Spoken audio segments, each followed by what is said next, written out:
नमस्कार, मी डॉक्टर सायली. मी दातांची आणि हिरड्यांची स्पेशलिस्ट आहे. परवा माझ्याकडे एक 66 वर्षाच्या बाई आल्या होत्या आणि त्यांनी पहिल्यांदाच आयुष्यात दाताचं क्लिनिंग करायला घेतलं होतं. बरेच त्रास होते आणि मला हे लक्षात आलं होतं की पहिल्यांदा केल्यामुळे गम्सच्या खालपर्यंत बरीच घाण किंवा कॅल्क्युलस गेलेलं होतं. आणि हे सगळं मी त्यांना समजावताना त्यांना खूप वाईट वाटलं की हे आधी आपल्याला कोणी का नाही सांगितलं की वर्षातनं 2दा क्लीन करायचं असतं. कॅल्क्युलस हा हिरडीच्या खालपर्यंत जाऊ शकतो, नुकसान करू शकतो हिरडीला, दाताला. तर त्यांनी मला खूप आवेगाने सांगितलं की तुम्ही ही माहिती सगळ्यांपर्यंत पोचवली पाहिजे. ह्यावर मला काय बोलावं हे कळलं नाही, कारण की मी असे बरेच व्हिडिओज बनवते, सगळ्यांना सांगते की तुम्ही तुमच्या डेंटिस्टकडे वर्षातनं 2दा जा. तुमचं वर्षातनं 2दा क्लिनिंग होणं गरजेचं आहे.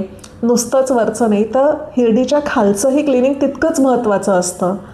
पण मी ते सगळे व्हिडिओ इंग्रजीत बनवते, म्हणून हा व्हिडिओ मी खास मराठीत बनवते आहे.